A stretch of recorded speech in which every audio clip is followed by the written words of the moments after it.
ठीक है, अब चालू करते हैं अपना वुमेन एम्पावरमेंट का एस्से।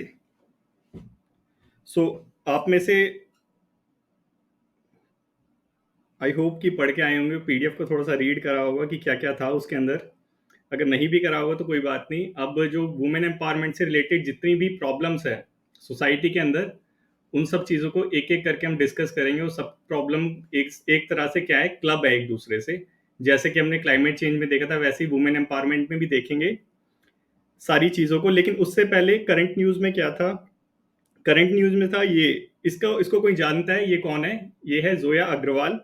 सो ये ज़ोया अग्रवाल, इसने क्या करा था कि ये इंडिया की क्या है कि सबसे लॉन्गेस्ट फ्लाई करने वाली वर्ल्ड की पहली लेडी है, जिसने बेंगलुरु से सैन फ्रांसिस्को तक फ्लाइट को फ्लाई करा था। सो वर्ल्ड की पहली वुमेन है जिसने 17 घंटे नॉन स्टॉप फ्लाई करा था। तो उसने अभी न्यूज़ में कुछ आया था इसके बारे में कि इसने एक स्लम ड्वेलर थी, धारावी में कोई एक लड़की रहती थी, उसको भी इसने क्या करा, पायलट बनाया। तो थोड़ा ये अच्छी सी न्यूज़ थी, तो इसके ऊपर मैंने सोचा कि कुछ ऐसे बनाते हैं, इसके ऊपर इंट्रोडक्शन बनाया। सो जैसे कि आप यहाँ पे देख सकते हैं, इसका ज़ोया अग्रवाल का इसका इंट्रोडक्शन बनाया है कि कैसे ये Zoya Agarwal longest flyer runner बनी और सैन फ्रांसिस्को से बेंगलुरु तक फ्लाइट रन करा। ऐसा लग रहा है कि जो पैट्रियार्कल सोसाइटी है हमारी, ये जा रही है, लेकिन फिर क्वेश्चन वगैरह करे, वही अपनी जो अप्रोच होती है उसके द्वारा। सो इसको आप यूज़ कर सकते हैं एज अ एग्जाम्पल। इसको आपको अपने एसे राइटिंग के अंदर एज इट इज़ नहीं उतारना है, क्योंकि जितने भी बच्चे देखेंगे अगर वही सारे उतारेंगे तो सबको एक जैसे मार्क्स कैसे मिलेंगे, क्योंकि वहाँ पे कॉपीराइट वाला वो इशू आ जाएगा। तो सबको ये क्या करना है कि इसको एज अ एग्जाम्पल लेना है, कि जैसे दीपक ने क्लाइमेट चेंज के ऊपर बहुत अच्छा इंट्रोडक्शन बनाया था, वैसे करके आपको क्या करना है कि कोई भी न्यूज़ मिलती है थोड़ा सा सोचना है और इंट्रोडक्शन बनाना है। यहाँ पे 2 इंट्रोडक्शन बनाए हैं मैंने। किस लिए बनाए हैं कि अगर आप कोई बड़ा ऐसे देखते हैं कि बड़ा, जैसे मैं प्रोवाइड कराता हूँ सैंपल ऐसे, थोड़ा-सा बड़ा होता है, तो उसको कैसे कंसाइज़ करना है, उसी का एक एग्ज़ाम्पल है कि 2 दे रखे हैं इंट्रोडक्शन, दोनों सेम है, एकदम सेम है। एक थोड़ा-सा बड़ा है, एक थोड़ा-सा कम है। एक है ये 100 वर्ड्स का, 108 वर्ड्स का, और दूसरा जो इंट्रोडक्शन है वो है 63 वर्ड्स का। तो ये जस्ट एक क्या है, स्पेसिमेन है, एक एग्ज़ाम्पल है कि आपको कैसे करना है। तो अब अपना स्टार्ट करते हैं अपना लेक्चर वुमेन एम्पावरमेंट का। तो जब हम वुमेन एम्पावरमेंट को देखेंगे तो 3 डायमेंशन में हम इसे डिवाइड करेंगे, जैसे कि हम करते आए हैं।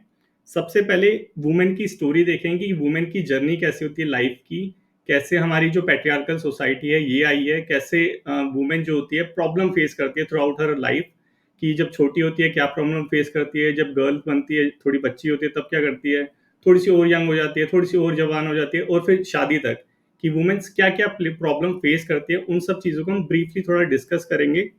फिर हम देखेंगे कि हमारी सोसाइटी में बेसिकली प्रॉब्लम क्या है वुमेन्स को लेके, क्या इश्यू है, उसके पीछे के क्या रीजंस हैं। इन सब चीज़ों को हम ब्रीफली डिस्कस करेंगे, हर एक पॉइंट को टच करेंगे। देन आफ्टर हम क्या देखेंगे, रिमेडी देखेंगे कि इसका क्या सॉल्यूशन हो सकता है। ठीक है, तो अब स्टार्ट करते हैं अपना लेक्चर। तो वुमेन की जर्नी कैसे स्टार्ट होती है, सबसे पहले हम देखेंगे ओरिजिन, कि हमारी सोसाइटी सबको पता है पैट्रियार्कल सोसाइटी है, लेकिन ये जो पैट्रियार्कल सोसाइटी है ये आई कैसे अस्तित्व में, कैसे ये एग्जिस्टेंस में आई, इस चीज़ को पहले हमें समझना ज़रूरी है। सो जब ये मानवता स्टार्ट हो रही थी, जो ह्यूमन, ये हमारा जो कल्चर है, ये सारी चीज़ें जब स्टार्ट हो रही थी, हम पहले क्या थे, हम प्रिमिटिव सोसाइटी में रहते थे, आदि मानव काइंड ऑफ कह सकते हैं, हंटर एंड गैदरर जिसे कहते हैं। हमने वहां से स्टार्ट करी है जर्नी, हर एक सिविलाइजेशन ने, चाहे वो यूएस हो चाहे वो इंडिया हो, ए टू जेड जितने भी देश है, सबने एक ही जो ओरिजिन है वहां से स्टार्ट करी है।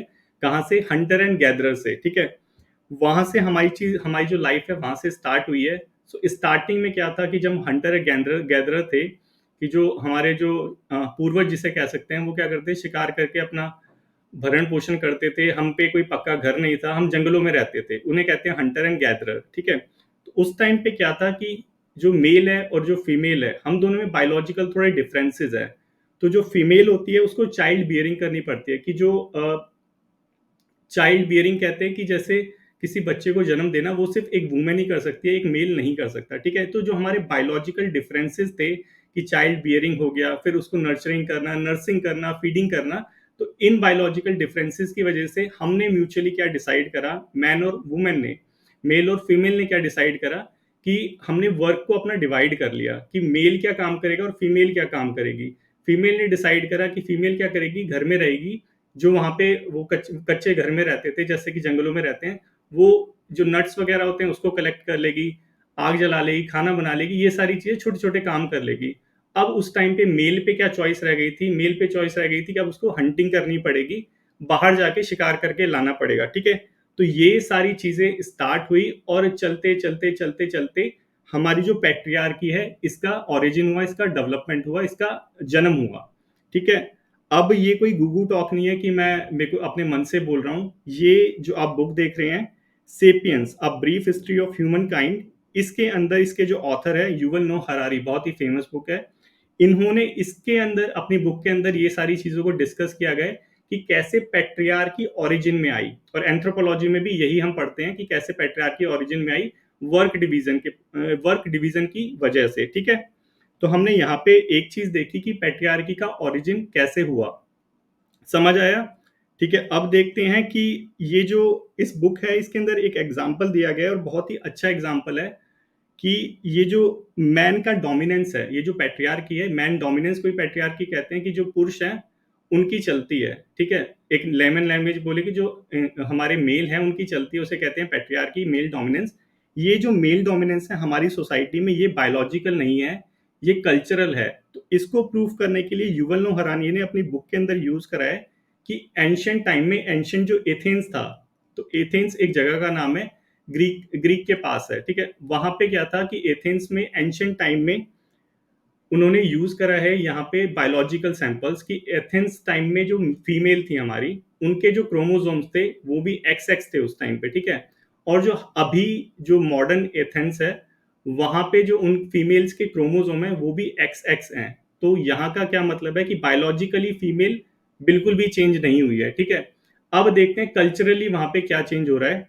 कल्चरली क्या था, एथेंस के अंदर, एंशिएंट एथेंस के अंदर वोट देने का अधिकार नहीं था फीमेल को, लेकिन अब जो मॉडर्न एथेंस है, वहाँ पे उनको वोट देने का अधिकार है। तो इसका क्या मतलब है कि ये जो डोमिनेंस है, ये कल्चरली है, क्योंकि अगर बायोलॉजिकली होता तो फीमेल का जो क्रोमोसोम है वो चेंज होना चाहिए था, तब उनको वोटिंग का अधिकार मिलना चाहिए था, लेकिन ऐसा नहीं है। तो इसका क्या मतलब है, ये जो पूरा डोमिनेंस बना रखा है मेल लोगों ने, जो पैट्रियार्की बना रखी है, वो क्या है, कल्चरली है, बायोलॉजिकली नहीं है। यही प्रूव करने के लिए एग्जाम्पल है, किसने यूज करा, युवल नोह हरानी ने सेपियंस में। तो आई होप आपको यहाँ तक ये समझ आया होगा कि हमारी पैट्रियार्की कैसे ओरिजिन हुई, ठीक है? अब देखते हैं कि थोड़े से ग्लिम्स देख लेते हैं कि वुमेन की लाइफ कैसी होती है, क्योंकि आपको वुमेन एम्पावरमेंट पे ऐसे लिखना है, तो थोड़ा बहुत तो डिस्कस करना पड़ेगा कि उनको प्रॉब्लम क्या फेसेस करती हैं वो अपनी थ्रू आउट द लाइफ, और ये सब लोगों को थोड़ा-थोड़ा पता भी होगा। हम इसको डिस्कस करेंगे विद डेटा, ठीक है? तो जब हम ग्लिम्पसेस देखते हैं वुमेन की लाइफ के, तो सबसे पहले हम देखते हैं फीटस टाइप में कि जब वो भ्रूण में होती है, अपनी माँ के पेट में होती है, तब जो वुमेन्स है वो क्या प्रॉब्लम फेस करती हैं। एक्चुअल में क्या प्रॉब्लम फेस करती है कि जब वो फीटस होती हैं, तो उनको जो सबसे बड़ी प्रॉब्लम फेस करनी पड़ती है वो होती है इस दुनिया में आने की। हमें हम सभी को पता है कि फेटिसाइड इंडिया के अंदर बहुत बड़ी प्रॉब्लम है, और इसको यूएनएचआरसी भी मानता है। यूएनएचआरसी क्या कहता है, इसकी एक रिपोर्ट थी, female infanticide world wide, the case for action by the UNHRC. इसने क्या बोला कि एट लीस्ट 117 मिलियन जो गर्ल्स है वर्ल्ड वाइड, इंडिया की बात नहीं हो रही यहाँ पे, वर्ल्ड वाइड बोल रहा है कि 117 मिलियन जो गर्ल्स हैं वो सेक्स सेलेक्टिव अबॉर्शन की वजह से मिस हो जाती है। तो ये मिसिंग चाइल्ड की जो प्रॉब्लम है, वो हमारे किसकी वजह से आती है, फेटिसाइड की वजह से आती है। जो फीटस फेटिसाइड जो होता है, भ्रूण हत्या जिसे कहते हैं, उसकी वजह से। तो ये यूएन भी मानता है। अब इंडिया की जब बात करें, तो इंडिया का जो हमारा चाइल्ड सेक्स रेशियो है, ये भी इस चीज़ को कहीं ना कहीं मानता है। कैसे कि हमें सबको पता है कि हमारी इंडिया में चाइल्ड सेक्स रेशियो क्या है कि वुमेन जो हमारी गर्ल चाइल्ड है, उनकी संख्या अगर 919 है, ये नेशनल लेवल का, हरियाणा सबसे कम पे आता है, 828 कुछ है, ऐसा कुछ। तो नेशनल लेवल पे क्या है कि 919 जब गर्ल होती है, मतलब थाउजेंड मेल के ऊपर 919 क्या है, फीमेल चाइल्ड बॉर्न होती है। तो इसका क्या मतलब है कि ये जो रेशियो है, ये भी कहीं ना कहीं उसकी तरफ इशारा कर रहा है कि फेटिसाइड की प्रॉब्लम हमारा इंडिया फेस करता है, और हमारा नॉर्थ इंडिया और साउथ इंडिया इक्वली इस प्रॉब्लम को फेस करते हैं, ठीक है? इतनी चीज आपको समझ आई? अब देखते हैं कि जब फीटिसाइड हो गया, उसका हमने डेटा भी देख लिया कि हाँ, प्रॉब्लम जो है जो हमारी गर्ल है, वो अपने उससे फीटस से ही अब जब माँ के पेट में होती है, वहीं से वो प्रॉब्लम फेस करना चालू कर देती है। अब हम देखते हैं कि जब वो पैदा हो जाती है, वो चाइल्ड बन जाती है, तब उनको क्या प्रॉब्लम फेस करनी पड़ती है। तो हम क्या देखते हैं कि उनको जब वो चाइल्ड होती है, जब वो छोटी बच्ची होती है, तो उनको जेंडर स्पेसिफिक रोल जो है वो अटैच किए जाते हैं उनको कि उनको क्या करना है, क्या नहीं करना है, कैसे बैठना है, कैसे उठना है, किससे बात करनी है, किससे नहीं करनी, कब बाहर जाना है, कब अंदर आना है, सब चीज़ उनकी डिसाइड करी जाती है और मेल पे वो रिस्ट्रिक्शन बहुत ही कम होती है। तो ये डिफरेंसेस भी उनको देखने पड़ते हैं। और जो ये फेमिनिटी और मस्कुलिनिटी है कि वुमेन के साथ अटैच करा जाता है कि चाइल्ड चाइल्ड में उन्हें है चाइल्ड में उन्हें बोला जाता है कि उनको उनका नेचर कैसा होना चाहिए। अगर वुमेन का नेचर थोड़ा रूड होता है तो उसको सोसाइटी में क्या माना जाता है, ऑकवर्ड माना जाता है। लेकिन जो मेल का होता है उसे क्या कहते हैं, ये नेचुरल है। तो ये क्या चीज़ है, सोसाइटी भी उसको क्या कर रही है, जेंडर स्पेसिफिक रोल दे रही है कि तुम वुमेन हो तो तुम्हें पोलाइटली बोलना है, तुम्हें तुम्हें केयर करनी है दूसरों की, ये सारी चीज़ करनी है। लेकिन एक्चुअल में क्या है, ये क्या है, कल्चरली है सारी चीज़ें, ठीक है। वैसे ही मस्कुलिनिटी के लिए मस्कुलिनिटी मीन्स बोले तो बॉयज़ के साथ क्या अटैच किया जाता है जब वो मेल होते हैं, तुम्हें मेल की तरह बिहेव करना है, तुम्हें रोना नहीं है, ठीक है? मेल को रोना नहीं होता, ये क्या बात मतलब हुआ, ठीक है? ये सारी चीज़ें क्या है, एक्चुअल में हमारी सोसाइटी जो है, कल्चर जो है, वो हमारे ऊपर थोपता है, ना कि ये बायोलॉजिकल है। इस चीज़ को पहली चीज़ हमें समझने की ज़रूरत है कि मेल के साथ क्या अटैच किया जाता है कि उन्हें पैसे कमाने हैं, ब्रेड विनर, ठीक है? उन्हें अपना घर चलाना है। उनके साथ स्ट्रेंथ, उसके साथ पावर, उसके साथ इमोशनलेस कि मेल जो होते हैं वो थोड़े इमोशनलेस होते हैं। ये सारी जो जो हमारे जो कहते हैं कि स्टीरियोटाइप है, वो अटैच किए जाते हैं हमारे जेंडर्स के साथ। तो चाइल्ड में क्या फेस करते हैं, वो जेंडर स्पेसिफिक रोल फेस करते हैं।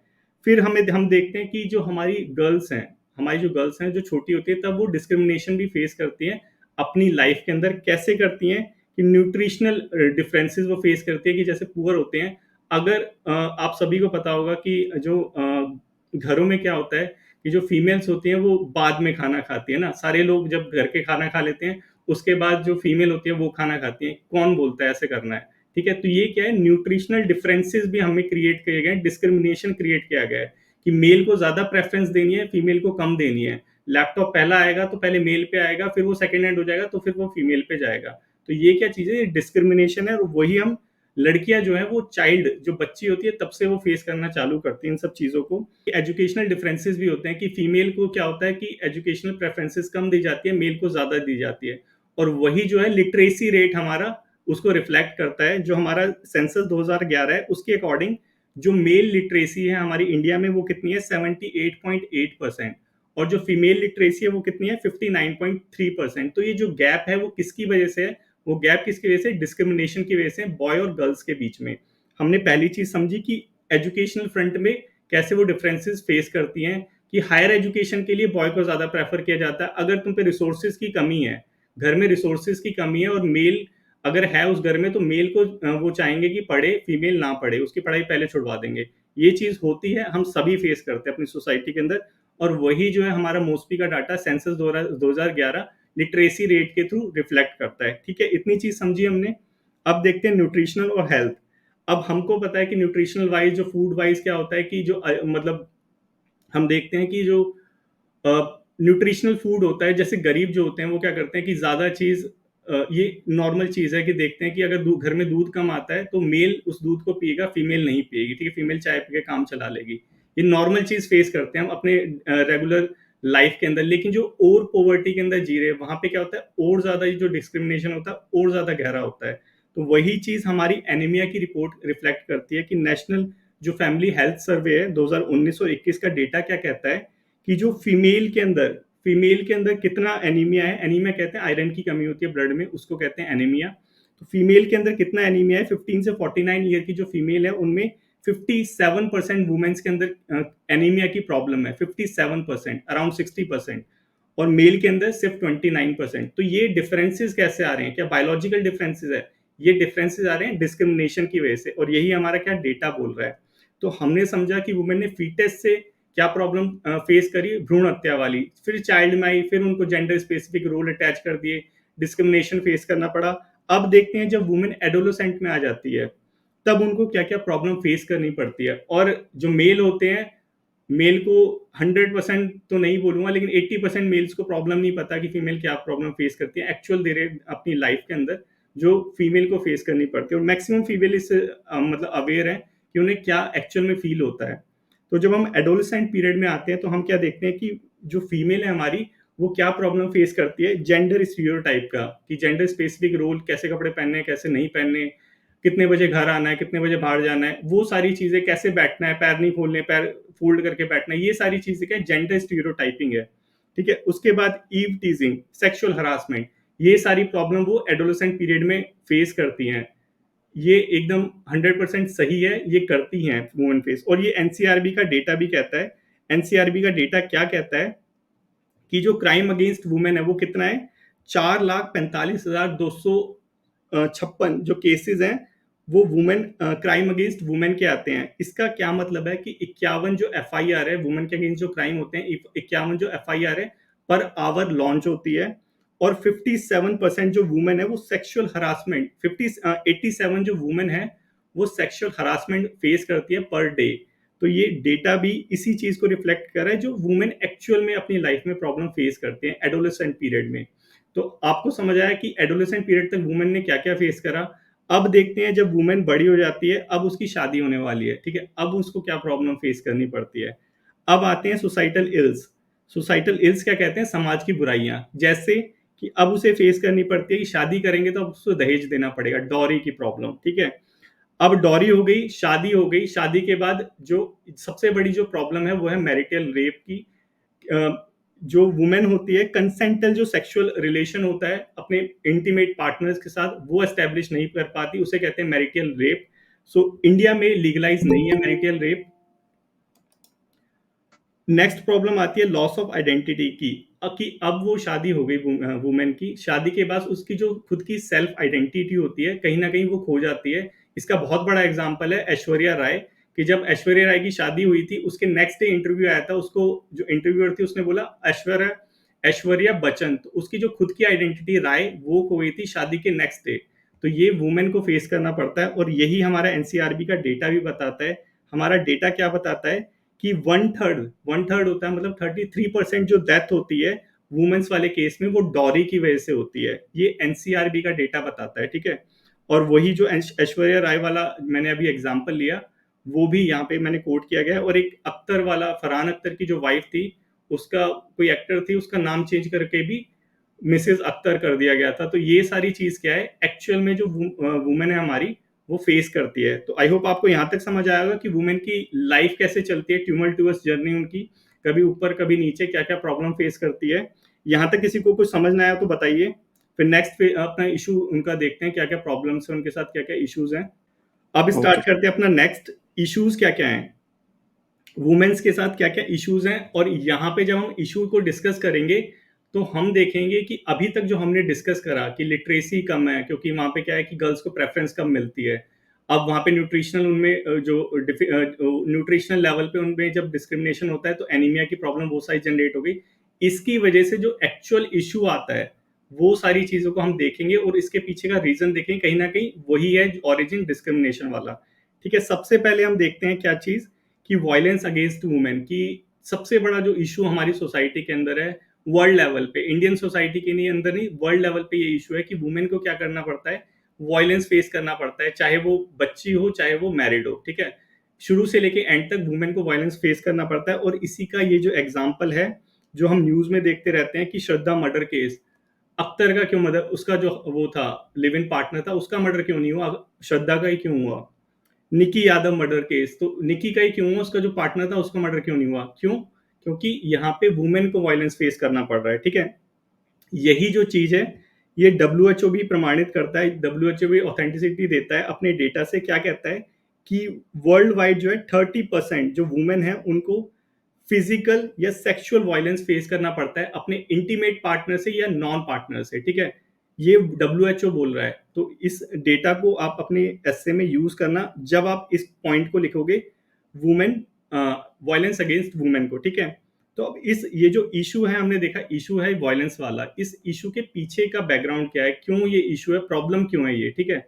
प्रॉब्लम की सबसे बड़ी जड़ क्या है, पैट्रियार्कल माइंडसेट कि हम अपने आप को डोमिनेंस मानते हैं। मेल क्या है कि जब घर में मेल आएगा तो सारे लोग उसके रास्ते में बिछ जाने चाहिए, है ना? ऐसे ही तो सोचते हैं मेल लोग कि जैसे ही वो घर में आएगा सारे लोग साइड साइड बैठ जाएंगे, पानी लाओ उसके लिए, पंखा ऑन करो उसके लिए, जैसे कि वो राजा आ गया है घर के अंदर। यही चीज है पैट्रियार्कल माइंडसेट, ठीक है? मैं लेमन लैंग्वेज में बोल रहा हूँ। और यही चीज हमें कहाँ देखने को मिलती है?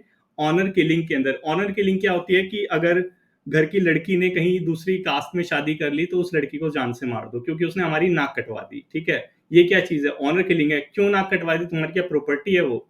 एक्चुअल में आई एम सॉरी ऐसे बोलने के लिए, क्या वुमेन को एज अ वो प्रॉपर्टी तो ही यूज कर रहे हैं ना, तभी तो बोल रहे हैं कि उसने नाक कटवा दी। बॉय करेगा तब तो नहीं बोलेंगे वो ये चीज। तो वही क्या है? Honour killing. और इसका जो बहुत बड़ा बहुत फेमस एग्जांपल है जिसके ऊपर एक मूवी भी बनी है, वो कौन सी है? मनोज और बबली किलिंग। इसके ऊपर एक मूवी बनी थी, गुड्डू रंगीला। तो इसको जरूर कोट करना अगर एक ऑनर किलिंग का एग्जांपल यूज करते हो। ऑनर किलिंग के रीजन क्या क्या होते हैं? इसका रीजन है इंटरकास्ट मैरिज, ठीक है? कि एक्स एक्स बिरादरी के लड़के ने वाई बिरादरी की लड़की से शादी कर ली, अगर वो नीचे की है तो फिर यहाँ पे क्या होगी? ऑनर किलिंग होगी। ऊंची है तो काम चल जाएगा, ठीक है? और इकोनॉमिकली अगर उनमें डिफरेंसेस होगा कि गर्ल जो है वो रिच क्लास की है, बॉय जो है वो लोअर क्लास का है, और रिलीजन डिफरेंसेस की इंटर रिलीजन मैरिज कर ली तो भी ये जो ऑनर किलिंग का जो इशू है वो देखने को मिलता है। और जो मतलब कि south India, north India, India specific नहीं है ये ऑनर किलिंग, इस चीज को भी समझना। थ्रू आउट द वर्ल्ड ये प्रॉब्लम देखने को मिलती है। यूएसए में भी ये प्रॉब्लम है, ईरान में भी ये प्रॉब्लम है, इंडिया में भी ये प्रॉब्लम है ऑनर किलिंग की, ठीक है? इंडिया स्पेसिफिक प्रॉब्लम ये नहीं है, इस चीज को याद रखना। और सेकंड, जब हम रीजन देखते हैं क्यों वायलेंस आता है, तो सबसे बड़ा जो रीजन है वो क्या कि हमारे यहाँ पे जो लॉज हैं उनमें ही दम नहीं है। एक्चुअल में ये चीज है। इसीलिए क्या होता है कि जो मेल होता है वो सोचता है कि कुछ भी करो, उसके बाद अगर अगर वुमेन ने कंप्लेंट भी कर दी तो पैसे देके अपना छूट जाएंगे। एक्चुअल में यही होता है या नहीं होता? यही होता है, ठीक है? तो वीक इंप्लीमेंटेशन ऑफ लॉ, इसके लिए लॉ कौन सा है? एक हमारा सेक्शन है, सेक्शन 28 डोमेस्टिक वायलेंस एक्ट 2005, ठीक है? ये क्या है? ये लॉ बना रखा है वुमेन की प्रोटेक्शन के लिए, डोमेस्टिक वायलेंस अगर होता है तो, ठीक है? 2005 में आया था। इसको कोट करना। अब इसको कोट करोगे तो साथ में ये भी कोट करना कि एक्चुअल ग्राउंड में क्या हो रहा है। तो अब तुम्हें एक चीज जान लेनी चाहिए, अपने दिमाग में डाल लो कि ये लॉ बनाया किसने? गवर्नमेंट ने। अब इस लॉ में क्या क्या कमी है, क्या क्या इंप्लीमेंटेशन नहीं हो रहा है, ये गवर्नमेंट तुम्हें नहीं बताएगी, वो अपनी बुराई नहीं करेगी। तो अब जो इंडिपेंडेंट मीडिया है वो तुम्हें बताएगा कि लॉ इंप्लीमेंट हो रहा है या नहीं हो रहा। तो उसी को यहाँ पे कोट करा है। द वायर है, एक न्यूज एजेंसी है, उसने क्या बोला कि ये जो हमारा डोमेस्टिक वायलेंस जो एक्ट है, ये अनरिपोर्टिंग, मतलब यहाँ पे बताया कि इसका इम्प्लीमेंटेशन क्या है? इसका इम्प्लीमेंटेशन बहुत वीक है, द वायर ने बताया। और कहाँ कहाँ वीक है? बिहार में, कर्नाटका में और मणिपुर में क्या है कि अंडर रिपोर्टिंग रहता है। यहाँ पे बताया कि 40% अगर केस आते हैं तो 8% ही रिपोर्ट करते हैं। और मैक्सिमम जो लोग हैं वो इस चीज को फेस करते हैं कि पुलिस स्टेशन में जाते हैं कि वहां पे मिलेगा न्याय, लेकिन वहां पे क्या होता है कि थोड़ी देर तुम्हें बिठाते हैं, दो उसको सुनाते हैं, दो तुम्हें सुनाते हैं, उसके बाद थोड़े पैसे लेते हैं और अपने अपने घर जाओ। तो यही क्या चीज है? अंडर रिपोर्टिंग की। वायलेंस करा, वायलेंस करने के बाद तुमने सोचा कि अब कंप्लेंट करने के बाद तुम्हें न्याय मिलेगा, गए तुम पुलिस स्टेशन में जाके उसने फिर तुम्हें ही सुना दिया, ठीक है? और तुमसे ही पैसे लेके फिर तुम्हें भेज दिया। जो एक्चुअल में लॉ इंप्लीमेंट करना था, जो सारी चीजें करनी थी, वो उसने नहीं करी। इसको यहाँ पे 1 मिनट रुको और यहाँ पे अपने दिमाग में एक क्वेश्चन करना कि ये सारी चीजें क्यों होती है। ये जब हमारी क्लास खत्म होगी इसका आंसर तुम्हें तब मिलेगा। ये क्लास नहीं, 15th क्लास, तब तुम्हें आंसर मिलेगा कि एक्चुअल में क्या होता है। क्योंकि सारे टॉपिक इंटर रिलेटेड है, सब टॉपिक घुमा फिरा के सारी चीज अटैच है एक दूसरे से, ठीक है? यहाँ पे बताऊंगा एंड में एकदम, जब हम जुडिशरी पढ़ेंगे कि एक्चुअल में क्या होता है, लॉ इम्प्लीमेंटेशन वीक क्यों है हमारे इंडिया में। वो जब हम जुडिशरी वाला चीज पढ़ेंगे तब हमें समझ आएगा। तो यहाँ हमने समझा कि क्यों डोमेस्टिक वायलेंस होता है। सेकंड थिंग कि हमारे यहाँ पे लॉज तो हैं, बहुत सारे लॉज हैं, उसका इम्प्लीमेंटेशन बहुत वीक है। वीक किस लिए है कि जो हमारी पुलिस है वही सेंसिटिव नहीं है, एक्चुअल में बताएं तो ये बात है, ठीक है? और इसी को द वायर, हमारा जो न्यूज एजेंसी है, इंडिपेंडेंट न्यूज एजेंसी है, वो अपने डेटा से इसको ऑथेंटिसिटी प्रोवाइड करती है, प्रमाणित करती है, ठीक है? अब देखते हैं कि थर्ड थिंग क्या है, क्यों वायलेंस होता है। अब आप सभी लोगों को पता होगा कि जो वुमेन अर्निंग कर रही है, ठीक है, अच्छी सैलरी अर्निंग कर रही है, उसके साथ जो वायलेंस की प्रॉब्लम है ना के बराबर होती है। अगर होती है तो वो तुरंत जाती है कोर्ट में और डाइवोर्स ले लेती है। क्यों? क्योंकि वो इंडिपेंडेंट है, ठीक है? इकोनॉमिकली वो इंडिपेंडेंट है। इंडियन सोसाइटी में लोग बोलते हैं डाइवोर्स के केसेस बढ़ रहे हैं। क्यों बढ़ रहे हैं? क्योंकि वुमेन हमारी एम्पावर हो रही है, इसलिए केसेस बढ़ रहे हैं कि वुमेन अब सुन नहीं रही है मेल की, अब वो उसकी गुलाम नहीं रही है, इसलिए केसेस बढ़ रहे हैं। ठीक है, तो यहाँ पे थर्ड रीजन क्या है? इकोनॉमिक स्टेटस वुमेन का, कि वुमेन टोटली क्या है, मेल के ऊपर डिपेंड है, क्योंकि वो एम्प्लॉयमेंट सेक्टर में नहीं गई। क्यों नहीं गई? क्योंकि उनके माता पिता ने क्या करा, उनको प्रेफरेंस नहीं दी, बॉय को प्रेफरेंस नहीं दी, वहीं पे वो शुरू में वो वीक हो गई।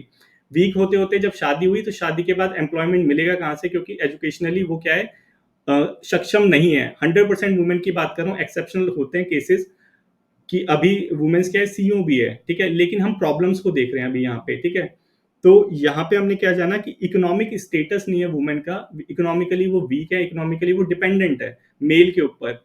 इसीलिए क्या होता है कि उनको जो वायलेंस वाली जो प्रॉब्लम है वो फेस करनी पड़ती है। और हमने यहाँ पे देखा था कि जो वुमेन होती है एजुकेशनली, उनकी लिटरेसी रेट क्या है, 59.3%। ठीक है, ये हमारा लिटरेसी रेट है वुमेन का। अब इस लिटरेसी रेट के साथ जब वो एम्प्लॉयमेंट सेक्टर में जाएगी, वर्क फोर्स बनेगी, तो उनको कैसे, लिटरेसी की डेफिनेशन ही हमारे यहाँ फ्लॉड है बहुत ज़्यादा। तो ये हमारा क्या है, एजुकेशनल लिटरेसी रेट है। अब हम जब देखते हैं लेबर फोर्स पार्टिसिपेशन रेट क्या है वुमेन्स का, कि वो कितने परसेंट जो हमारी वुमेन है वो काम कर रही है, रोजगार है हमारी वुमेन्स के पास, उसे कहते हैं लेबर फोर्स पार्टिसिपेशन रेट। तो कितनी वुमेन हमारी जो सोसाइटी में वो काम कर रही हैं, तो इसका डेटा हमारा आता है ministry of women and child affair से। वो बताता है कि सिर्फ 37%, इंडिया में सिर्फ 37% जो वुमेन है वो हमारी लेबर फोर्स है। तो तुम खुद सोच लो कि सिर्फ 37%, जबकि 50% पॉपुलेशन है हमारी फीमेल की। 50 मेल है, 50 हमारे फीमेल है। 50-50 की पॉपुलेशन है, लेकिन सिर्फ 37% वुमेन है जो वो काम कर रही है। अब यहाँ पे हमने देख लिया कि इकोनॉमिक स्टेटस वीक है, एजुकेशनली वो वीक है, इसलिए इकोनॉमिकली वो काम, जो हमारा रोजगार है एम्प्लॉयमेंट में, उनका रेशियो कम है, इसलिए वो वीक है। और थर्ड देखते हैं कि जब एम्प्लॉयमेंट उनका कम है, तो वो जो अदर सेक्टर्स हैं वहां पे भी वो अंडर रिप्रेजेंटेड है। कि मतलब क्या है अंडर रिप्रेजेंटेड का मतलब, कि वहां पे भी उनकी जो संख्या है वो बराबर में नहीं है। तो सबसे हम देखेंगे पहले पार्लियामेंट। पार्लियामेंट में क्या बनता है, लॉ बनता है। ठीक है, अब वहां पे देखेंगे तो पार्लियामेंट में जितने मिनिस्टर्स हैं, वुमेन मिनिस्टर्स सिर्फ, वुमेन एमपी, सॉरी मिनिस्टर नहीं, एमपी, वुमेन जो एमपी है वो सिर्फ 15% है। 15% जो पार्लियामेंट के अंदर एमपी है, मेंबर ऑफ पार्लियामेंट है, वो सिर्फ 15% है। तो तुम खुद सोचो कि पार्लियामेंट जैसी जगह जहां पे लॉ बनते हैं, वहां पे वुमेन की संख्या ही 15% है, तो वुमेन के फेवर में लॉ बनाएगा कौन? पहली चीज समझ आई कि इनका रिप्रेजेंटेशन ही कम है एपेक्स बॉडीज में। सेकंड थिंग, जब गवर्नमेंट की बात करते हैं, गवर्नमेंट लेवल पे बोले तो एग्जीक्यूटिव लेवल। ठीक है, एग्जीक्यूटिव लेवल पे वुमेन्स का जब हम रेशियो देखते हैं, तो हमारी मोदी गवर्नमेंट है अभी सेंटर में। अब वहां पे 78 मिनिस्टर्स हैं, और 78 मिनिस्टर्स में सिर्फ 11 जो मिनिस्टर हैं वो कौन है, वुमेन। और ये भी अब तक की हाईएस्ट है, ये जो रेशियो है ये अब तक का हाईएस्ट रेशियो है। तो तुम खुद सोचो कि जब एग्जीक्यूटिव लेवल पे जो मिनिस्टर्स हैं उनमें सिर्फ 11% वुमेन है, तो वुमेन के फेवर में लॉ इम्प्लीमेंट कौन करवाएगा? क्योंकि वुमेन की संख्या ही कम है। सेकंड थिंग, थर्ड थिंग देखो, जुडिशरी। अब जब हम जुडिशरी की बात करते हैं, तो supreme court of India, supreme court of India में 34 जजेस हैं, including chief justice of India. सिर्फ तीन वहां पे कौन है, फीमेल चीफ, फीमेल जजेस हैं, सिर्फ तीन फीमेल जजेस हैं 34 में। तो यहाँ पे अब तुम खुद सोचो कि जब उनका रिप्रेजेंटेशन अपेक्स बॉडीज में इतना कम है, तो उनके फेवर में लॉ कौन बनाएगा, उनके फेवर में लॉ इंप्लीमेंट कौन करेगा, और उनके फेवर में लॉ को अप्लाई कौन करवाएगा? क्योंकि सारी जगह कौन बैठे हैं, मेल डोमिनेंस है, और इसी को पैट्रियार्की बोलते हैं। तो तुम्हें पहली चीज समझ आई कि जो वुमेन वायलेंस है, ये वायलेंस तो सिर्फ एक इशू है, इसके पीछे का जो बैकग्राउंड है, इसके पीछे का जो बैकग्राउंड है कि क्यों ये सारी चीजें हो रही हैं, वो बहुत ही ज्यादा ब्रॉड है। कि हर एक चीज से, माइंडसेट से लेके रिप्रेजेंटेशन तक वुमेन अंडर है, अंडर रिप्रेजेंटेड है, इसीलिए क्या है, ये हमें प्रॉब्लम फेस करनी पड़ती है। इतना समझ आया? यहां तक किसी को कोई प्रॉब्लम? अब नेक्स्ट देखते हैं, जो नेक्स्ट इशू फेस करती है वुमेन, वो क्या, कि इनकम डिफरेंसेस का, कि वुमेन और मेल की जो इनकम है वो इक्वली नहीं है। सेम, गवर्नमेंट जॉब की बात नहीं कर रहा हूं मैं, या प्राइवेट की बात कर रहा हूँ। ठीक है, गवर्नमेंट में कर ही नहीं सकती गवर्नमेंट ये, ठीक है, क्योंकि गवर्नमेंट क्या है, वो अपेक्स बॉडी है, वेलफेयर प्रोवाइड कराने के लिए, सबसे बड़ा प्लेटफॉर्म है वेलफेयर प्रोवाइड कराने के लिए, तो गवर्नमेंट तो कभी डिफरेंशिएट कर नहीं सकती। यहाँ बात हो रही है नॉर्मल जॉब्स की। नॉर्मल जॉब्स में क्या है कि वुमेन को कम सैलरी दी जाती है, ठीक है, इक्वल पे नहीं है बोथ जेंडर्स के लिए। और ये मैं नहीं कह रहा, ये कह रही है फोर्ब्स की रिपोर्ट। फोर्ब्स क्या है, इंटरनेशनल एक वो है मैगजीन, छापता है ये वाला, और बहुत अच्छी बॉडी है। ये क्या कहती है कि वुमेन जो है, वुमेन जितना अर्न करती है, कितना करती है, 60% लेस देन मैन। कि मैन और वुमेन की अर्निंग के अंदर 60% का डिफरेंसेस है। जो वुमेन है हमारी, वो 16% कम अर्न करती है, ये फोर्ब्स कहता है। अब नेक्स्ट देखते हैं हम कि वर्ल्ड इनइक्वालिटी रिपोर्ट 2022 क्या कहती है हमारी।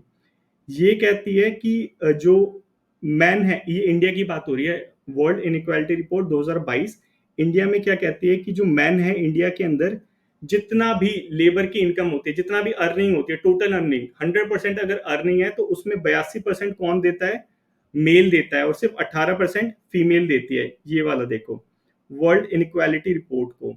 तो ये कहीं ना कहीं किसकी तरफ इशारा कर रहे हैं कि जो दोनों जेंडर्स हैं उनके बीच में क्या चीज है, इनकम डिफरेंसेस है। ठीक है, ये चीज हमने समझी। अब देखते हैं कि इनकम डिफरेंसेस है क्यों, इन सब चीजों का बैकग्राउंड क्या है, वहीं पाएगा हमें जहां से हमने शुरुआत करी थी।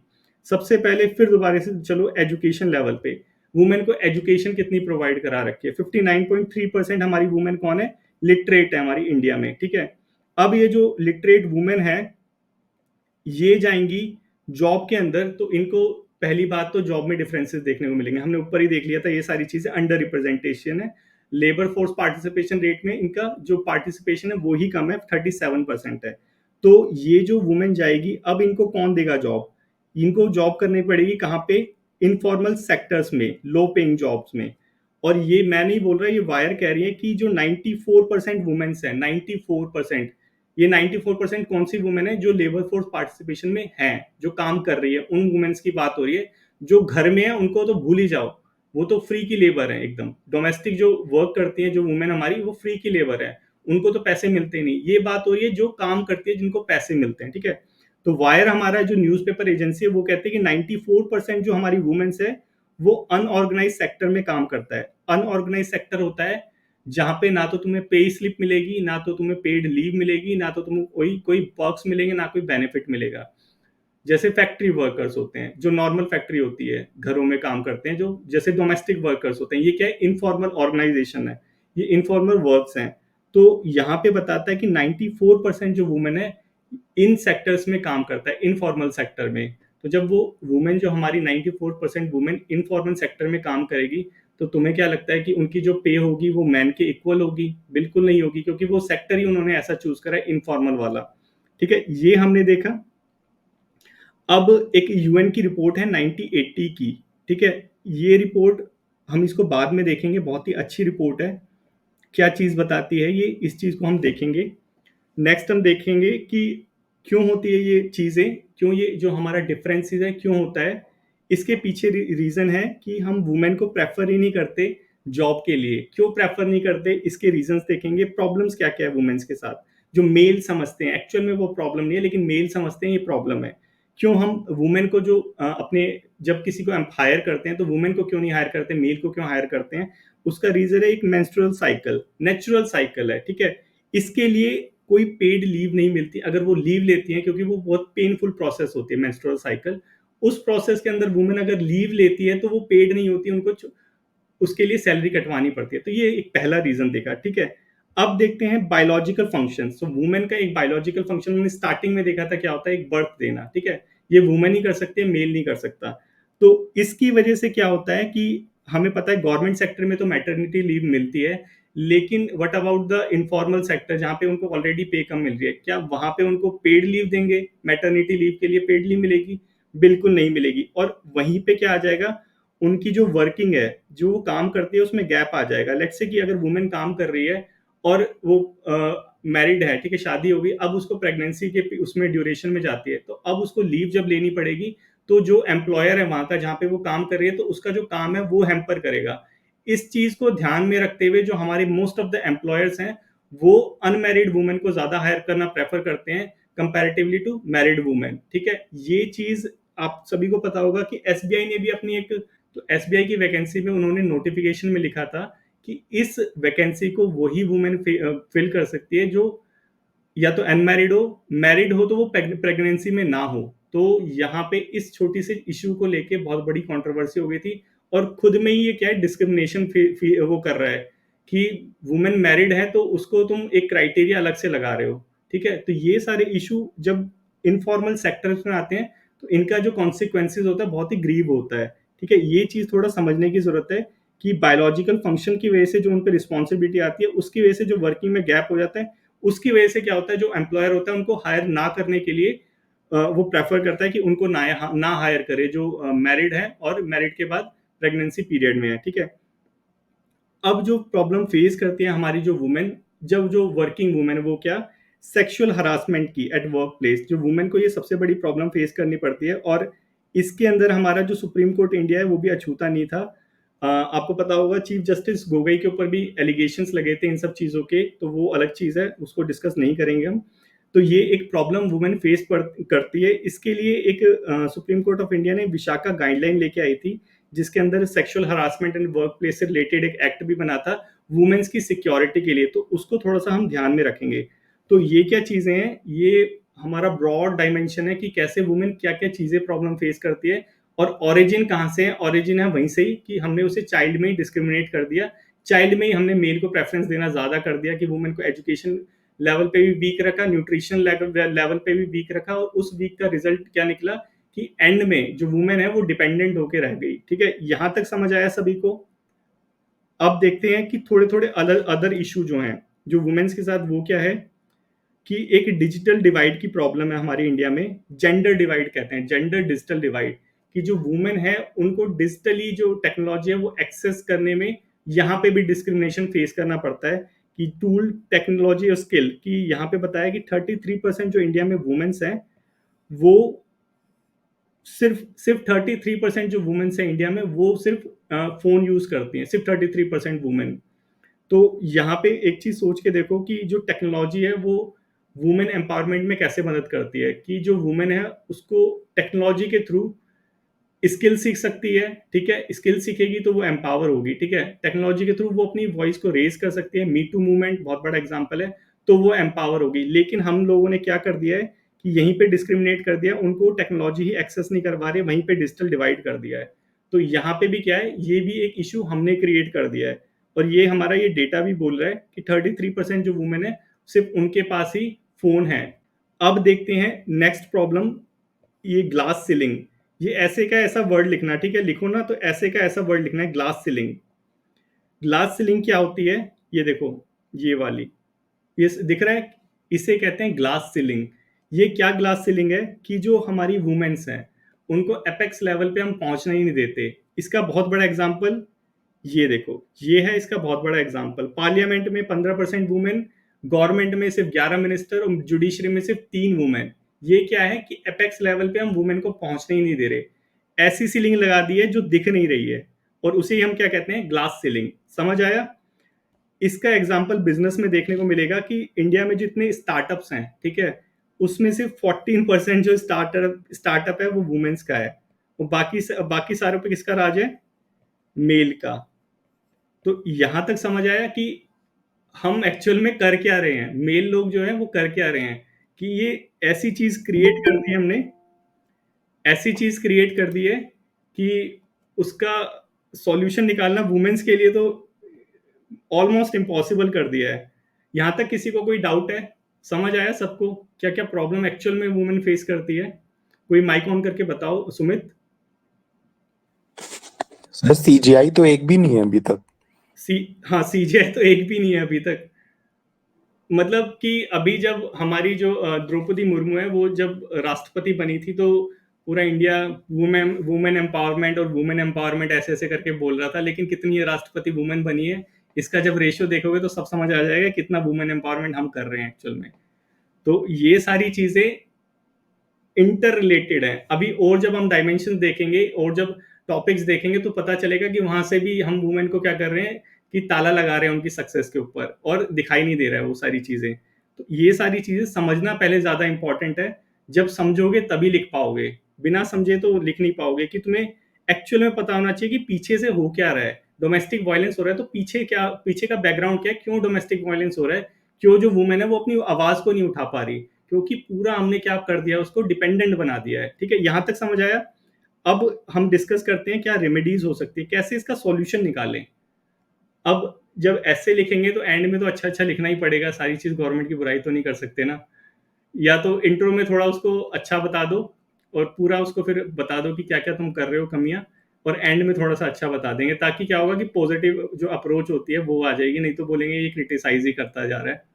तो अब देखते हैं रेमेडीज क्या क्या हो सकती हैं, कैसे कैसे सॉल्यूशन निकाल सकते हैं। तो जब हम वुमेन एम्पावरमेंट की बात करेंगे तो रेमेडीज भी 3 लेवल पे निकल सकती है। पहली चीज तो गवर्नमेंट को निकालनी पड़ेगी, सबसे पावरफुल जो ऑर्गेनाइजेशन है, सबसे पावरफुल जो प्लेटफॉर्म है वेलफेयर का, वो सिर्फ गवर्नमेंट है। गवर्नमेंट से ज्यादा पावरफुल कोई नहीं है, कोई भी एनजीओ नहीं है, कोई भी नहीं है। सबसे पावरफुल जो ऑर्गेनाइजेशन है, बॉडी जो है, वेलफेयर का प्लेटफॉर्म जो है वो है गवर्नमेंट। तो सबसे पहले हम गवर्नमेंट लेवल पे देखेंगे क्या क्या वेलफेयर होते हैं, फिर हम देखेंगे सोसाइटी लेवल पे सोसाइटी कैसे अपना एटीट्यूड चेंज करके, बिहेवियर चेंज करके वुमेन एम्पावरमेंट कर सकती है, और थर्ड हम देखेंगे कि इंडिविजुअल लेवल पे कैसे ये सारी चीजें हो सकती हैं। और थोड़ा बहुत मिसलीनियस देख लेंगे कि हमारा कॉन्स्टिट्यूशन है उसके अंदर क्या लिख रखा है, डीपीएसपी है उसके अंदर क्या है, ये सारी चीजें हम देखेंगे। ठीक है, तो यहाँ हम अपना रेमेडीज चालू करते हैं। तो जब हम रेमेडीज देखेंगे तो उसमें हम क्या देखते हैं, गवर्नमेंट लेवल का। सबसे पहले गवर्नमेंट क्या करती है, और सबसे प्यारी जो स्कीम है गवर्नमेंट की वो क्या, बेटी बचाओ बेटी पढ़ाओ। इसने रेवोल्यूशन, बिल्कुल ये चीज जो स्कीम है ये लेके आई है। इसकी स्कीम का 2 टारगेट था। पहली चीज अवेयरनेस को फैलाना, ठीक है, और दूसरी चीज सेंसिटाइज करना, मतलब सेंसिटाइज करना पीपल को, जो लोग हैं उनको थोड़ा भावुक बनाना अपनी बेटियों के लिए। ठीक है, ये एम था किसका, हमारा बेटी बचाओ बेटी पढ़ाओ के अंदर एटीट्यूड चेंज करना था बेसिकली। इसके अंदर ना जो हमारी सोसाइटी में जो मेल डोमिनेंस है उनका एटीट्यूड चेंज करना था। एटीट्यूड चेंज कैसे होगा, एटीट्यूड जब चेंज होगा तो ऑटोमेटिकली जो हमारा बिहेवियर है वो चेंज हो जाएगा। ठीक है, तो ये दोनों चीज कोरिलेट है, और यहाँ पे हमारा टारगेट था एटीट्यूड चेंज करना बेटी बचाओ और बेटी पढ़ाओ में। अब इसका जब हम रिजल्ट देखेंगे इस स्कीम का, जो गवर्नमेंट की स्कीम आई थी एटीट्यूड चेंज करने के लिए, अवेयरनेस और सेंसिटाइज करने के लिए पीपल को, तो जब हम इसका रिजल्ट देखेंगे तो रिजल्ट क्या निकला, अच्छा था रिजल्ट। मैं हंस रहा हूँ, इसका मतलब ये नहीं रिजल्ट गंदा था, इसका रिजल्ट अच्छा था। इसका रिजल्ट क्या था, एक मिनट, इसका रिजल्ट क्या था कि जो हमारी 640 डिस्ट्रिक्ट थी, जितने हमारे जिले थे 640, उनमें से 422 जिलों के अंदर हमें पॉजिटिव रिजल्ट देखने को मिला। वहां पे जो जेंडर रेशियो था मेल और फीमेल का, चाइल्ड बर्थ वाला, वो वहां पे इम्प्रूव हुआ। किसकी बदौलत, हमारी इस बेटी बचाओ बेटी पढ़ाओ स्कीम के बदौलत। ठीक है, अब हम देखते हैं नेक्स्ट थिंग कि बेटी बचा तो ली, वहां पे हमने देखा रेशियो बढ़ गया उनका। अब उनको पढ़ाने की बात आती है तो एनरोलमेंट रेशियो भी जो फीमेल का है वो इम्प्रूव हुआ था हायर एजुकेशन में, सेकेंडरी लेवल वाली 12th वाली, उनमें इम्प्रूव हुआ कितना, 81% हो गया 77% से। ये कौन कहता है, पीआईबी प्रेस इंडिया ब्यूरो, हमारा उसका डेटा है ये। तो मतलब क्या है कि इसका जो हमारी बेटी बचाओ बेटी पढ़ाओ जो स्कीम थी, इसके अंदर अवेयरनेस हुई, एटीट्यूड चेंज हुआ, बिहेवियर चेंज हुआ। जो फीमेल है उनका बर्थ रेट भी बढ़ने लगा, और जो फीमेल है उनका एजुकेशनल रेट भी बढ़ने लगा इस स्कीम की बदौलत। मतलब ये स्कीम क्या थी, एक सक्सेस थी। तो ऐसी स्कीम सक्सेस है तो और भी स्कीम सक्सेस हो सकती है। ठीक है, अब नेक्स्ट देखते हैं और क्या क्या चीज हो सकती है कि ये और स्कीम है जैसे महिला पुलिस वॉलंटियर। ये क्या है कि जैसे हमारी जो सोसाइटी होती है, सोसाइटी के अंदर हमने देखा कि जो पुलिस है वो सेंसिटाइज नहीं है इश्यूज को लेके। हमारे पास लॉज हैं लेकिन इम्प्लीमेंटेशन उसका लॉ नहीं होता। तो हमारी गवर्नमेंट ने क्या करा, मोहल्ला ये महिला पुलिस वॉलंटियर्स बना दिए कि जो हमारी सोसाइटी है उनमें से ही 2-3 लोग क्या है वॉलंटियर बन जाएंगे, कि अगर कोई केस आता है किसी घर में डोमेस्टिक वायलेंस होती है तो वो वहां पे इनिशिएट करेंगे, कॉल करेंगे पुलिस को, और वो पूरा केस लेके जाएंगे, मॉनिटर करेंगे कि कैसे कैसे सारी चीज चल रही है। तो ये वो चीज है महिला पुलिस वॉलंटियर्स की जो लॉ है उनका इम्प्लीमेंटेशन कैसे स्ट्रॉन्ग करा जाए। ठीक है, ये चीज समझी। सेकंड थिंग, थर्ड देखते हैं कि निर्भया वाला। आप सभी को पता है कि दिल्ली में ये जो निर्भया कांड हुआ था, इसके बाद ये निर्भया स्कीम आई थी किसके लिए, सेफ्टी और सिक्योरिटी के लिए। जो वुमेन्स होती है जो डिफरेंट लेवल ऑफ उस पर काम करती है, उनकी सिक्योरिटी और सेफ्टी के लिए ये निर्भया स्कीम आई। तो इसका भी यूज कर सकते हैं। ये रियल टाइम इंटरवेंशन है कि जैसे ही कुछ होगा तो तुरंत कॉल जाएगी और तुरंत वो सारी चीजें इंप्लीमेंटेशन होगी। वो क्या है, निर्भया स्कीम। तो इसका यूज करना, अगर यहाँ पे वुमेन एम्पावरमेंट में तुम लिखते हो कि क्या सॉल्यूशन हो सकते हैं और गवर्नमेंट कैसे काम कर रही है, तो वो यहाँ पे आएगा, ठीक है। और यही वन स्टॉप सेंटर बना दिया, वन स्टॉप सेंटर स्कीम बना दी गवर्नमेंट ने। इस स्कीम में क्या है कि जो वुमेन है उसको असिस्टेंस प्रोवाइड कराई जाएगी, और कोई वायलेंस वगैरह हो जाता है तो वहाँ पे ये सारी चीज़ होंगी, जो एफआईआर होगी वो रिपोर्ट की जाएगी। अंडर रिपोर्टिंग, याद करो कि अंडर रिपोर्टिंग हो रही थी, हमारी वायर ने बताया था। तो वो जो अंडर रिपोर्टिंग हो रही है उसको सॉल्व करने के लिए क्या बनाया, वन स्टॉप सेंटर स्कीम। तो इस चीज़ को थोड़ा सा रिलेट करना कि हमारे पास प्रॉब्लम है लेकिन इसका सॉल्यूशन भी हमारे पास है, गवर्नमेंट इंप्लीमेंट कर रही है, ठीक है। ये चीज़ को रिलेट करना। एक चीज़ जो आप ऐसे में करते हैं वो क्या करते हैं कि रिलेशन नहीं बनाते आपस में, कि मेन बॉडी में कुछ और डिस्कस कर लिया और इंट्रो में, मतलब इंट्रो में कुछ और डिस्कस करा, मेन बॉडी में कुछ और डिस्कस करा और अपना जो कंक्लूजन में और उसमें कुछ और डिस्कस करा। तो इंटर रिलेट करना है चीज़ों को, कि अगर मेन बॉडी में डिस्कस करा प्रॉब्लम है अंडर रिपोर्टिंग की, तो कंक्लूजन में ये वन स्टॉप सेंटर स्कीम आनी चाहिए कि कैसे वो जो अंडर रिपोर्टिंग है उसको सॉल्व करने के लिए हम अपना मेजर्स इंप्लीमेंट कर रहे हैं, ठीक है। ये समझ आया, ठीक है। अब आगे देखते हैं ये सोसाइटी लेवल पे हम क्या कर सकते हैं, ठीक है। सोसाइटी लेवल पे हमें, हमारे पास कौन है, एनजीओज हैं। एनजीओज क्या होते हैं, नॉन गवर्नमेंट ऑर्गेनाइजेशन, जो गवर्नमेंट वाले तो नहीं होते, नॉन गवर्नमेंट होते हैं। वो क्या करते हैं, अपनी तरफ से पहल करते हैं, सोसाइटी में कोई कोई प्रॉब्लम होती है उसको सॉल्व करने की। तो वुमेन से रिलेटेड कौन कौन से एनजीओज हैं हम उनको देखेंगे। जैसे यहाँ पे है नई रोशनी, शांति सहयोग, ये क्या है, एक एनजीओ है, दिल्ली बेस्ड एनजीओ। ये क्या करता है, जो स्लम में वुमेन्स रहती हैं, जो झुग्गी झोपड़ी में वुमेन्स रहती है, उनको ये वोकेशनल ट्रेनिंग प्रोवाइड कराता है, उनको ट्रेन करता है ताकि उनको क्या होए, उनको जॉब मिले अच्छी सी, ठीक है। तो वो क्या है, वुमेन एम्पावरमेंट वाला इश्यू है कि सोसाइटी लेवल पे एनजीओ कैसे वर्क कर रहे हैं ग्राउंड लेवल पे वुमेन को एम्पावर करने के लिए, ठीक है। वैसे ही एक हमारा नॉन फॉर प्रॉफिट ऑर्गेनाइजेशन है अक्षरा। ये बहुत एपेक्स वाले हैं, इनका नाम लिखना, ठीक है। ये फेमस है सारे लोग। तो ये अक्षरा ये क्या करता है कि ये भी वही चीज़ करता है, वुमेन ऑर्गेनाइजेशन बना रखा है, उनको एम्पावर करता है, स्किल वगैरह ट्रेनिंग वगैरह देता है, ये चीज़ें करता है हमारा ये एनजीओ। तो बेसिकली सोसाइटी लेवल पे क्या हो रहा है, जो हमारे एनजीओज है वुमेन को एम्पावर करने के लिए उनको स्किल प्रोवाइड करा रहे हैं, ठीक है। ये चीज़ हमने देखी। अब देखते हैं कि जो एक ये होता है सेल्फ हेल्प ग्रुप होता है। ये क्या होता है कि वुमेन जो होती हैं आपस में ग्रुप बना लेती हैं, जैसे कि जो ट्राइबल वुमेन्स हो गई, गांव में जो वुमेन्स हो गई, गवर्नमेंट का इनिशिएटिव है पहले तो ये। एसएचजी जो है यहाँ पे क्या करती है कि वुमेन 4-5 वुमेन आपस में इकट्ठी हो जाती है, ग्रुप बना लेती है, उससे हम क्या कहते हैं, सेल्फ हेल्प ग्रुप। ये क्या करती है, आपस में फंड कलेक्ट करती हैं और उससे कुछ नया इनिशिएट करती है, कुछ बिजनेस स्टार्ट करती है। और किसी पर्टिकुलर वुमेन के घर में, उसी ग्रुप की जो वुमेन है उसके साथ कोई प्रॉब्लम हो रही हो, तो उसको सॉल्व करने की ये पूरा जो ग्रुप है ये कोशिश करता है। डोमेस्टिक वायलेंस होता है तो ये पूरा जो ग्रुप है ये इकट्ठा होके आता है, उसे हम क्या कहते हैं, सेल्फ हेल्प ग्रुप। तो इसी इसी के अंदर है आशा और अनम। तो ये आशा और अनम क्या करता है कि जो डोमेस्टिक वायलेंस है उसके अगेंस्ट में ये आवाज उठाता है। अगर जैसे मैंने अभी बताया, पूरा एक ग्रुप बना लेता है, ग्रुप बनाने के बाद अगर किसी के साथ प्रॉब्लम आती है तो वहां पे ये सपोर्ट करता है। तो ये क्या कर रहा है कि वो जो वुमेन है उसको पावर दे रहा है पीछे से, कि उस वुमेन को लगता है कि मेरे साथ कोई खड़ा है। तो वहां पे क्या होगा कि वुमेन अपनी जो वॉइस है उसको रेज करेगी, आवाज उठाएगी अपनी, ठीक है। तो वही क्या चीज है हमारा सोशल, ये सेल्फ हेल्प ग्रुप आशा और अनम वाला, ठीक है। वुमेन को इकोनॉमिकली एम्पावर कर रहा है, वायलेंस मिटा रहा है, ये सारी चीजें हमारा ये कर रहा है आशा अनम वाला ग्रुप। तो यहां तक समझ आया। अब देखते हैं एक और हमारा इनिशिएटिव है गवर्नमेंट का। गवर्नमेंट का बोले तो ये एनजीओ का, ये कुदम्बश्री, ये बहुत ज्यादा फेमस है, केरला का है ये, ठीक है। एक एनजीओ था, एनजीओ नहीं एक ग्रुप था, जैसे सेल्फ हेल्प ग्रुप है वैसे ये कुदम्बश्री करके एक और चीज आई थी। वहां पे क्या हुआ था कि उन्होंने, जैसे लिज्जत पापड़ है, ठीक है, लिज्जत पापड़ की स्टोरी सेम है। वो क्या है कि 4-5 वुमेन इकट्ठी होकर आई थी, उन्होंने क्या करा था, सेल्फ हेल्प ग्रुप बनाया, पैसे इकट्ठे करे। पैसे इकट्ठा करने के बाद इन सब लोगों ने पैसे इकट्ठे करने के बाद क्या करा, एक छोटा सा बिजनेस स्टार्ट करा पापड़ बनाने का। अब वो बिकता बिकता बिकता बिकता इतना बड़ा ऑर्गेनाइजेशन बन गया है, लिज्जत पापड़, ठीक है। करोड़ों रुपए का है ये। तो ये क्या है कि वुमेन अपने आप में अपने कोलैबोरेशन से एम्पावर कर रही है अपने आप को, उसका बहुत बड़ा एग्जांपल है सोसाइटी लेवल पे, ठीक है। वैसे ही ये कुदुम्बश्री एक स्कीम आई थी पॉवर्टी एरेडिकेशन के लिए और वुमेन एम्पावरमेंट के लिए, केरला की स्कीम है।